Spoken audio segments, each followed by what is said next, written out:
Welcome to Something to Say, where we bring voices from diverse backgrounds who will share their unique stories and perspectives on finding their passion and provide insights on how you can find yours. Join us as host Greg DeShields guides us through this enlightening journey.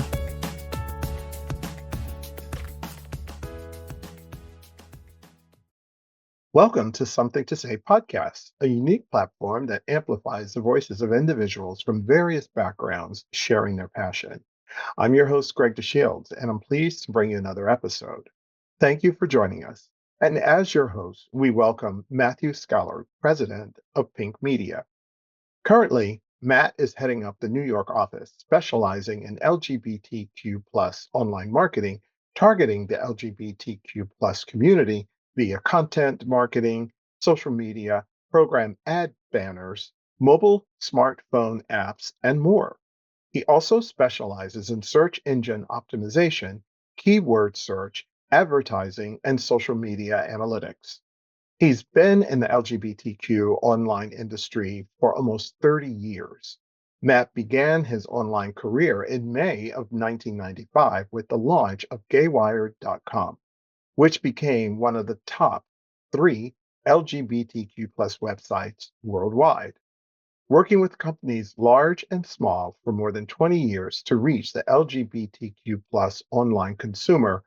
Through this site and others, he is now focused on the most cutting edge global innovations in program ad buying, social networking, and Web 2.0 technology. Matt empowers his clients to reach the LGBTQ plus market using the most advanced techniques taking hold in the online marketing world today, including real-time ad bidding, Facebook, LinkedIn, Threads, Instagram, TikTok, YouTube, blogs, and others. In addition, Matt is the former board chair of the International Gay and Lesbian Travel Association and has served on the Travel Gay Canada board.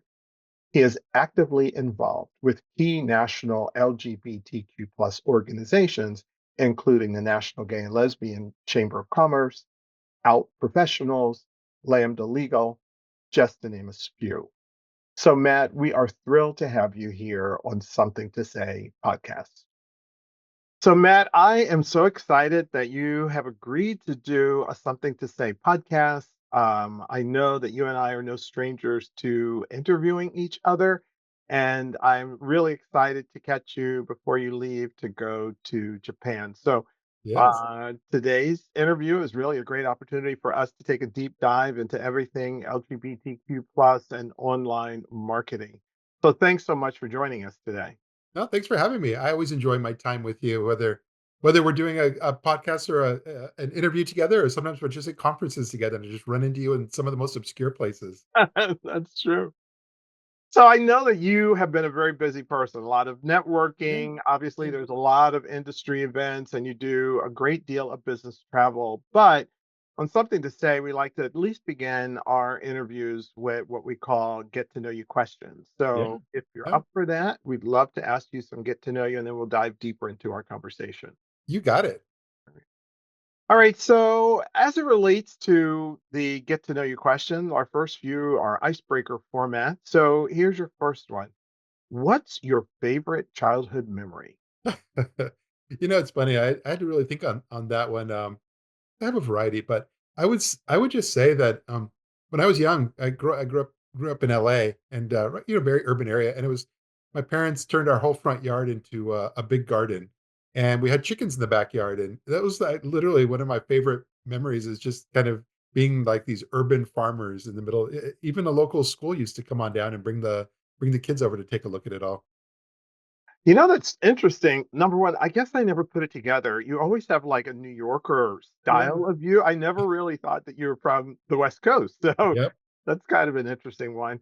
And the ability to bring the farm into the urban is also kind of an interesting childhood memory. I don't know if I would have been that comfortable having that much access. It was skill Farm-related animals. It was skills that I learned that now that I live in Pennsylvania, I've actually got a garden out here, and it's a lot of the things I learned when I was a little kid. So speaking of learning, the next question really speaks to what was your biggest failure and what did you learn from that particular experience? Yeah, And it's funny for me, I look at it, it was a great success and a failure at the same time. But prior to being in the world of LGBT media, I was in the corporate world in sales of lasers for machinery and machine tools, and so very, very different world. But keeping it quick, I got our company into the automotive airbag industry, Oh, wow. and it was because I was an engineer before, so I was able to kind of bypass a lot of the hurdles and work directly with engineers to be able to get this done. But our company was never in the airbag or automotive industry, and so what I learned is that basically skipping to the end of that story, if you want the next time I told myself that I do something like that, I'm gonna have to do it running my own business or do it for myself. Because what ended up happening is that all the corporate leaders took uh, not just control, but also the praise and so forth. They're saying, "Look, look the credit for look what we did." Right. And I got completely sidelined in terms of bringing that to the company. And I mean, they earned millions and millions of dollars on this, and I just I, I was just kind of that little guy on the side. So I realized I can do it, but I'm gonna have to do it for myself. All right. So whenever you get into a vehicle and you see the word airbag, does that make you think back? It does actually. I remember way back when. So, Yep. so this particular question is one that we love to ask. And what we found when we talk to listeners, they love to compare the responses. So Yeah. I'm excited to ask you if you could have dinner with any historical figure, who would that be and why? It's funny because I've always wrestled with any of those questions, as like that, but, I gave it thought and, it's a cliche answer, Steve Jobs, and you would be like, "Well, of course, you're all in the techie world." But it's actually more because of the more as since he's passed away so many years ago, there's Mm. always these stories about his style of leadership and entrepreneurship. And there was one that's been making the rounds even recently that the CEO of Starbucks, that his interactions with Steve Jobs back then, Steve Jobs had really kind of taken him, shaken him by the collar and yelled at him about, to fire all your top management and so forth. But he was trying to get these points across because he felt very passionately about what success looked like when it comes to running a business. And I always feel like, I think we could all use somebody with his pedigree to be able to shake us up every once in a while. And I would love that. It's interesting as much as you hear about Steve Jobs, and I guess he's becoming this icon of an Yeah. individual, there still is those early thoughts of what he was like when he was beginning Apple. And I guess as it relates to maybe having dinner with him, he'd be a regular guy, like beer and fries or tortilla or something along that line. I So feel like he would be like Cher in Moonstruck and slap you upside the head and say, snap out of it. it's not that complicated, right? So let's go a little bit deeper. Yeah. You are without any doubt someone who has made such a positive impact in the LGBT community, but also have served like this incredible role model for so many individuals who have begun their career, especially in a segment of the industry, marketing or tourism for that matter, that maybe doesn't get the recognition that it should. So Yeah. tell us what your LGBTQ story is. Yeah. Well, it was, you heard that I was back in the manufacturing world once upon a time, but the internet came along. And it was 1995, and I was like, there's really something here. I'd like to create a business model here, and and I was coming up with ideas. But what ended up happening was I really had a choice: either continue to create something for the manufacturing world and what I was doing, or this create something in the LGBT world. It's I'm starting at ground zero. No one knows me here except my friends, and I made the choice to actually go gay to create something in the LGBT space that hadn't been created yet, and then I never at that point, I never looked back. It just continued to spiral and grow. We ended up becoming one of the largest LGBT websites worldwide, and it was basically just us versus gay.com and Planet Out. And so the 3 of us were slugging it out, and I sold all that in 2006. And so to Hear Media, and then they actually ended up buying Planet Out, gay.com, Out Advocate. They bought everyone else, and I just got bored. So I moved on and continued on just focusing on what I enjoyed the most, which was kind of working with companies when they were trying to figure out how do I promote myself online to my target LGBT demographic. And we've gone from banner ads and email campaigns to now where we're at with video and podcasting, and but also a lot of mobile apps and of course social media. And so we've just kind of evolved and grown with the times and with the internet, and that's where we're at today. Well, you've certainly taken a very unique path, but one that can certainly show individuals what the possibilities could be. Oh, especially if you think outside of perhaps what the traditional would be. So, congrats yeah. on doing that. Well, thank you. So, we also like to find out, we've talked to a number of different leaders to get their thoughts on it, and it's always interesting to find the difference of how leaders will respond based on either their age or their organization. But for you, how big is your inner circle? I think I would say it was small. And, but I also would say that most people don't know that or would not guess that because I know that I don't create it's not so much a persona, and I don't want to get too into it because then be trying to analyze myself, and we're terrible at analyzing ourselves. But it's the idea that whether it's going into events or especially online now, I've got very large networks now that I put together, especially on LinkedIn, and I've got a group on LinkedIn that's probably like the second largest LGBT group on that platform. So when people see me from the outside, I think they kind of envision that I've got a lot of people that I'm connected with, and I could tell when they ask questions about connecting them to those folks. Hmm. But the people that I would consider like inner circle that I trust and talk to and so forth is probably much smaller than what folks would see from the outside. And but I feel like I've got a good balance between I would say tight inner circle, a medium circle, and then that Right. vast world of all those other folks that we're all connected to. Yeah.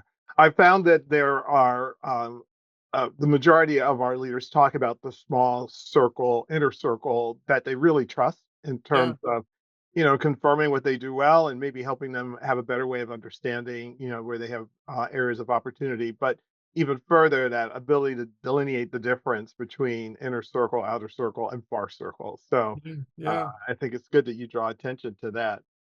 So this is something that I was very curious, even as I wrote the question, just kind of knowing how you move in a variety of different environments. Who has been the most influential in your life? Yeah. It's an I like giving odd answers, well, at least I think they're odd answers. It was around I was 16 and it was probably not just my dad's it sounds strange, my dad's girlfriend at the time, but also the people that I was going to high school with at that same moment in time because I had just moved to a new high school, made a bunch of new friends. And so it was kind of, but they were all related. The reason was I left home in some ways when I was 16. Hmm. So lived with my mom at the time and her boyfriend, and that was not gonna work.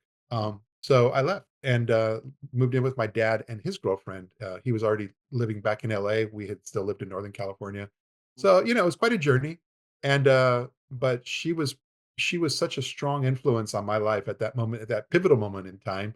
And she allowed me also to kind of help be a stronger person. So when I went into high school, my senior year in this new town, I was really able to connect with people that were equally influential even to this day. Like I still stay in touch with some of those folks that we really kind of had a strong bond and strong friendship at that time that brought me to where we're at. Well, so it's really great to have that ability to know where that influence came from and how it's really Yeah. contributed to your success. I'm glad you shared that level of insight and intimacy with our audience. All right, so the last of, I guess, the your story questions, but one that we Yeah. found to be somewhat of a real insight to who you are as a person. When was your best year and when was your worst year? Yeah, I'm pretty sure my best year was 1992. I was 25 years old, not turning 26 yet, and I bought my first house. I bought a condo. And but I left that sanctuary of like some of my really all those close friends and so forth that I had in LA, and I moved to San Diego and bought a condo down there and just kind of decided to change my life. And I think it was also because, being gay, but also wrestling with being out to a lot of those folks. So it was probably easier for me to kind of start fresh there. But I bought the house, moved to San Diego, um, traveled to Europe for my first never left the country before. Next thing you know, I'm off to Europe for my first time. Mm. And it was towards the end of that year that I met my longtime partner, the almost 20 years that I'd met him in 1992 as well. And then the worst year? Yeah. It was probably 2001 because, we had started our business with Gay Wired in 95, as I was saying. And then there's this whole, that was during the dot-com craze. And so we had this investor group sweep in and really want to buy our company and take us to a whole new level. And they were, it was not a success and they were starting to fail along the way. And I realized the limits of what were good for me. And I've really been able to take those lessons even where I'm at today. because I had high blood pressure, and I learned the concept that wasn't that Right. bandied around as much with mental health, but the whole situation was just not just driving me crazy, making it so I couldn't sleep. And so I left all that though. In 2001, I had left that company about a year before they finally closed. And that was probably a very good move because I was able to put a lot of distance between them and myself, kind of get things, ready so that what ended up happening is that we were able to successfully bring the websites back. We had to start from scratch, from ground zero again, but we had the domains, we were able to bring them back, and we actually successfully grew them back over the 5 years to the point where when we sold to Here Media in 2006. When we've asked that question, many of the individuals who's responded to it talks about really how devastating that worst year in life was, but Yeah. how that served as the impetus for some of their best success and their biggest triumph. So while it certainly is a tough period of time to kind of navigate, it's one that really helps to position you and set you up for your future. Yeah. So I want to talk about, business and get some of your insight, both from a marketing perspective, LGBTQ perspective, and I know you spend a lot of time in the tourism industry. But generally speaking, what are some of the most significant developments that you see that are happening in business from your point of view? Yeah. Well, especially in the world of LGBT and media and marketing. But I would say, and it's not just because it's a direction we're going, but I would say that the evolution of content marketing, that's really the more formal title, but it's really all that storytelling that's becoming the dominant way that companies promote themselves, get their story out there through PR, whatever it is, because there's so many right answers, whether you're creating video for YouTube or you're creating content for social media channels, but it's all about storytelling as opposed to just running banner ads or just running print campaigns. And in fact, when we run campaigns today, we try to make it so that all banner ad and email campaigns are all driving traffic to the story because Mm, we find the story as now the number one piece or the content piece. And so knowing that, then becomes fun because then you focus on that and everything else just kind of falls into place and falls in line. But mm. all the same targeting and getting that story out to the right people, that's where the fun is at and the challenge. As a follow-up to it, and it's not one of our original questions, but I did Mm, like the line of thinking that you just had. So, given truly the evolution of marketing to the LGBT community, like business environments have kind of grown up and realized that it's not enough just to kind of place an image or word yeah, or yeah, phrase or something. But given the current climate and challenges we have in some destinations or some communities around the LGBT community, do you feel that that will slow the progress that we've made, or will we just continue to maintain the same sort of momentum that we have in terms of elevating and focusing even on something like storytelling? Because I know that yeah. was necessarily a very popular way of marketing to the LGBT community. I think we're gonna. I mean, I feel like right now it's the cliche of two steps forward and one step back, and but I think a lot of us, I won't say everyone, but I think a lot of us feel that progress is being made whether other folks like it or not. Mm, And progress is just simply we are becoming a better people, a better country in many ways because of the fact we really are so diverse. So, the fact that it's not just a white country run by a bunch of white guys, but now women are involved, African American and Latino and LGBT, and Asian, all spectrums of all aspects of, the human condition are all having a stronger say and a stronger role in what happens in this country. And I think at the end of the day, there's just a lot of pushback on that. And that's what I feel like we're experiencing today. mm. So you can't stop it. You can't make people just go away. And you can't make the world kind of blend the way it is, especially with technology for travel, the technology for communicating or collaborating and sharing ideas. You can't put any of these genies back in the bottle. And I think there's a lot of people out there that protest on street corners and that wear red hats that would love to see the genie put back in the bottle and would like to take us to a place that in their memory was somehow a better place. Mm. Very well said.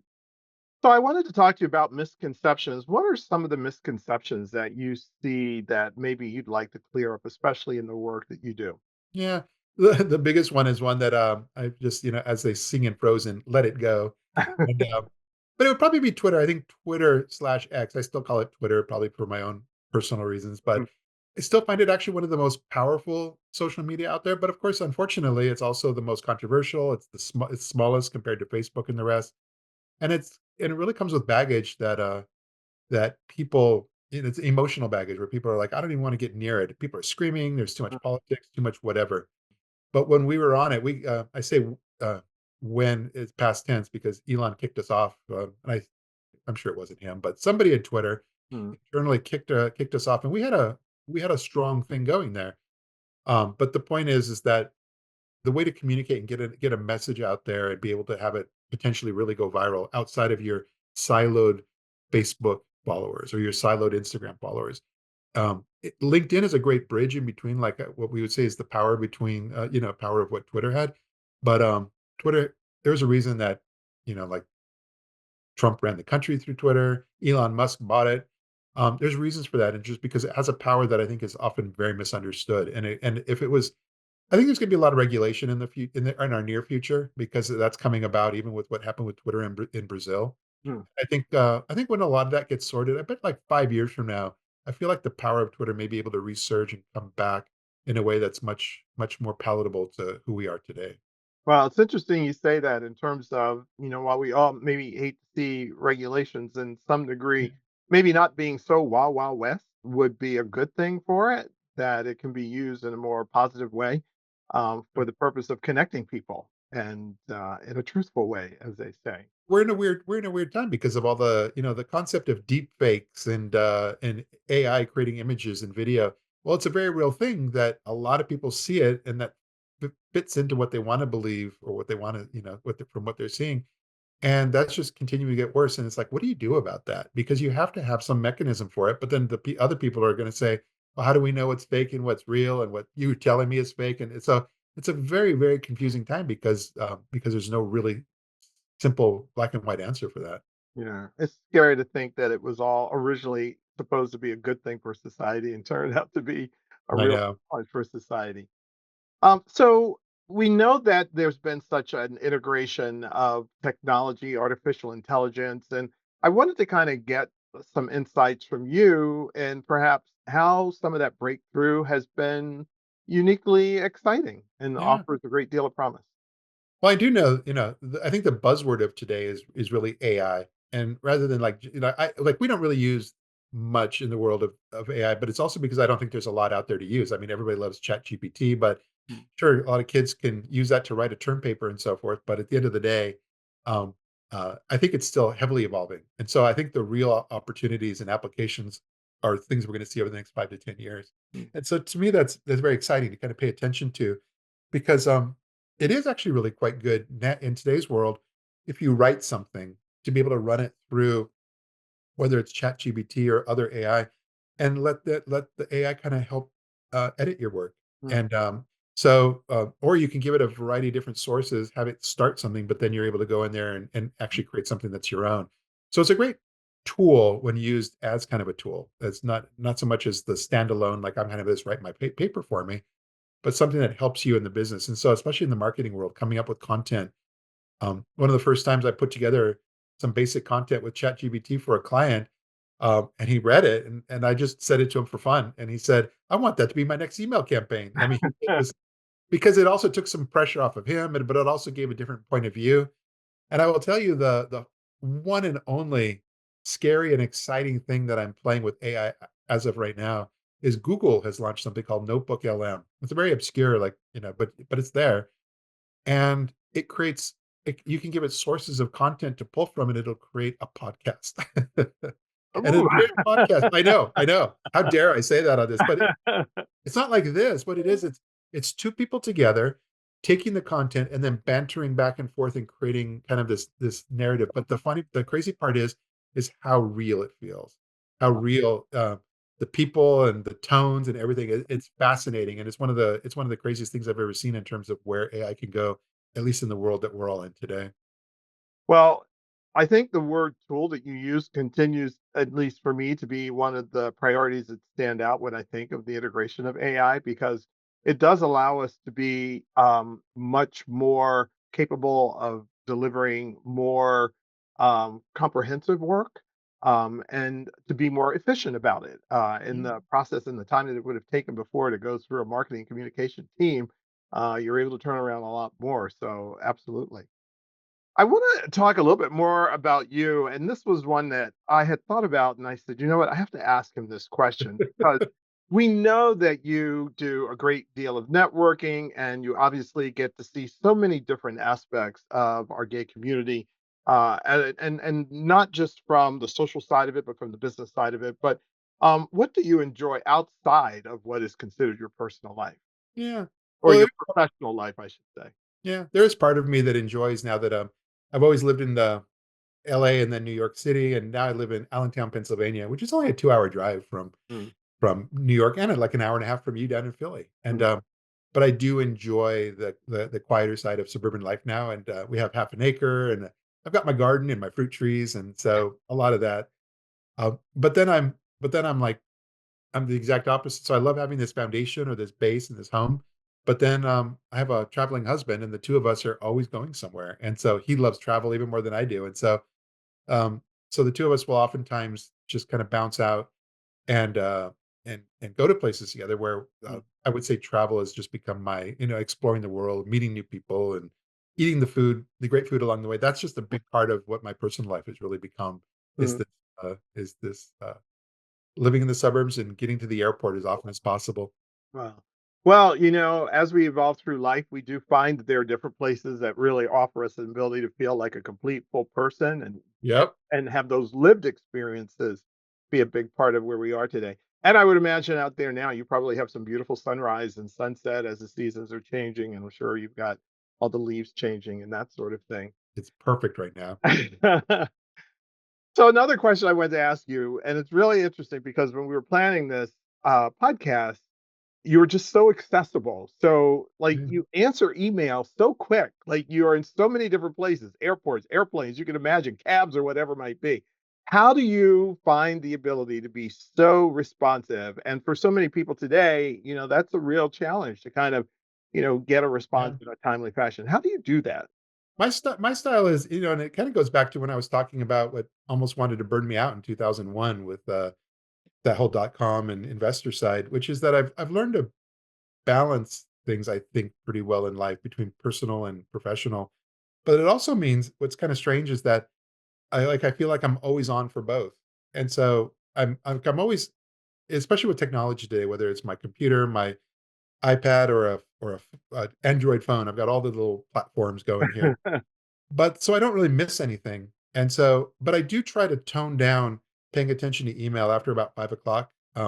Because I know for me myself personally, if something comes in that kind of agitates me, just bothers me in the slightest way, in the evenings I'm more prone to be annoyed by it and carry it forward. I won't respond, but I'll carry it forward into like when I'm trying to go to sleep. And so basically I have just found these simple rules in order to be able to kind of always be on. So, like, the things that I do all every day, when it starts with, cup of coffee, going through social media, but then launching into answering emails, doing the work, and then as they come through during the day, it's very easy for me wherever I'm at to be able to respond with whatever platform I'm on. But it's at the end of the day, the big picture is being able to kind of live both lives simultaneously has worked well for me personally, where I'm able to do both and not stress, not burn out from one or the other. Wow. As I was thinking about this question, and I know I'm going to completely date myself, but I'm just going to have to live with that.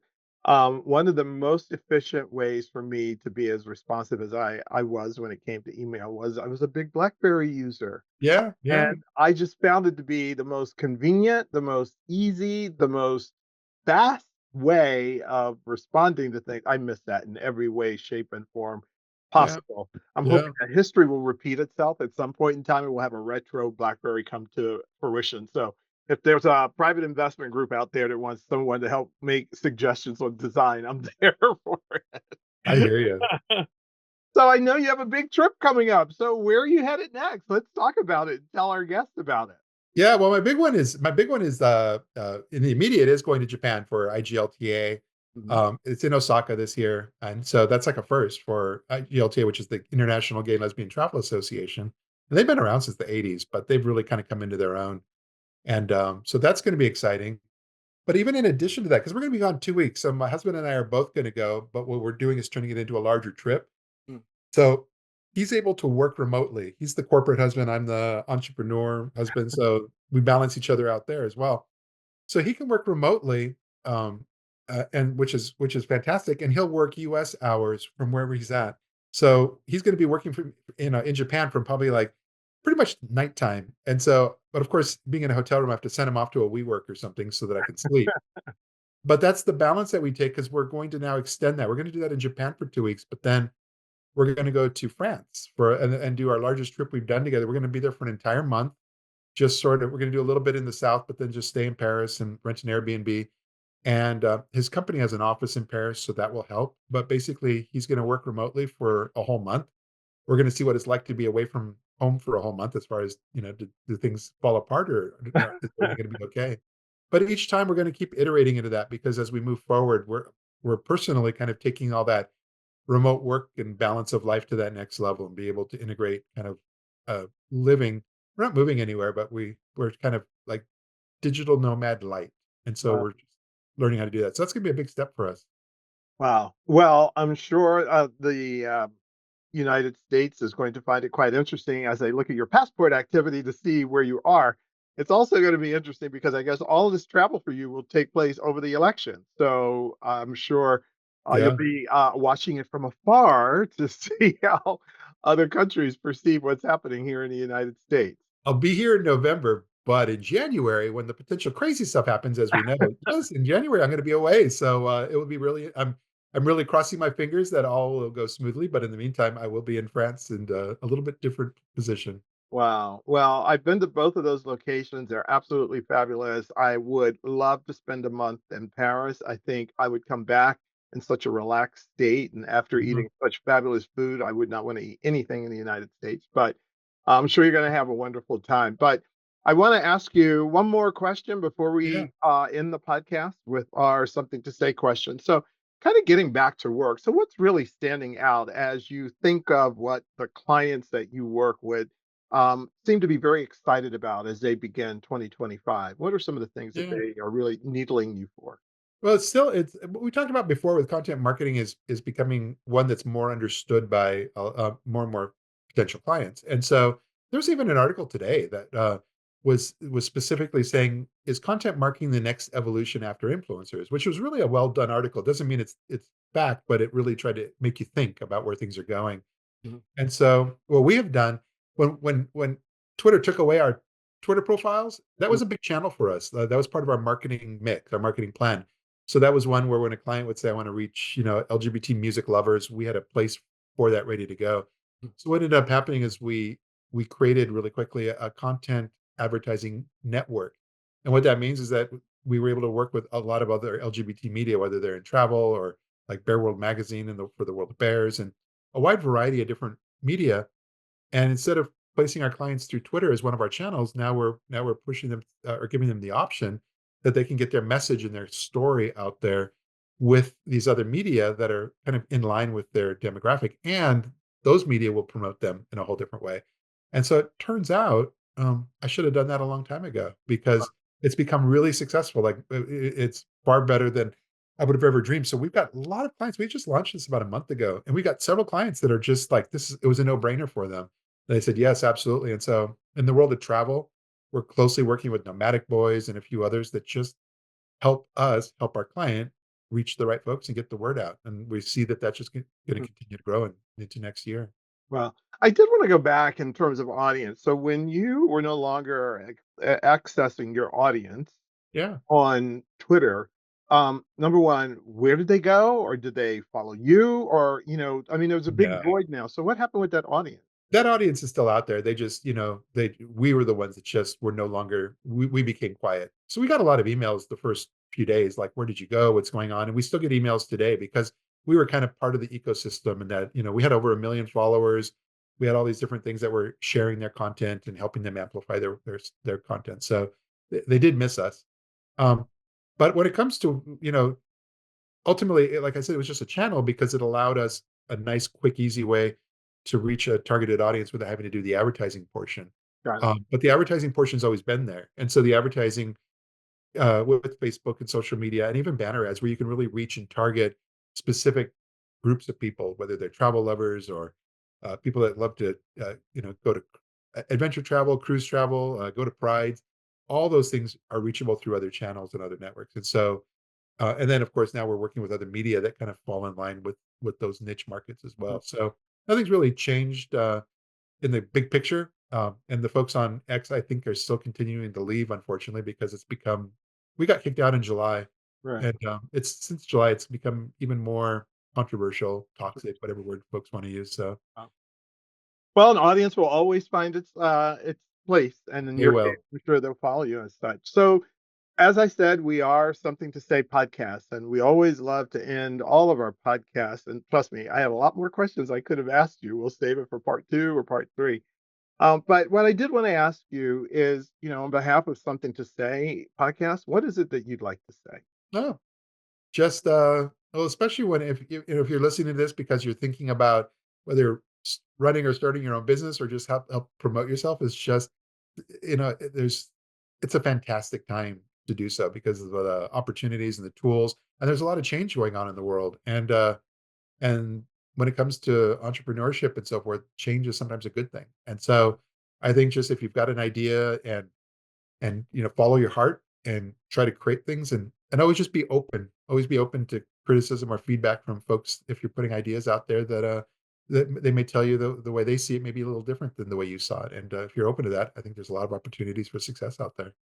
Well, Matt, thank you so much for sharing your insights and your passion. And as I stated when we began, you have certainly served as a role model and provided a lot of guidance and insight for the next generation of those in marketing and LGBT marketing and across the board. So thank you for that.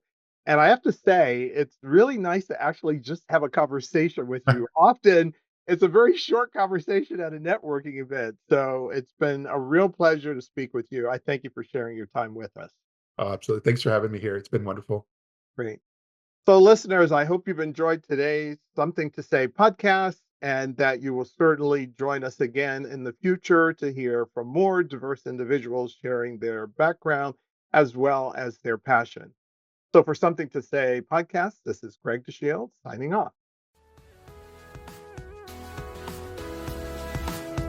Thank you for tuning in to Something to Say. We trust you found some valuable insights and takeaways that can help you find your passion. Don't miss out on future episodes. Please subscribe, rate, and review us on your preferred platform. We value your feedback and suggestions, so let us know how we can serve you better. Keep the conversation going and stay inspired until we meet again. Take care and happy listening.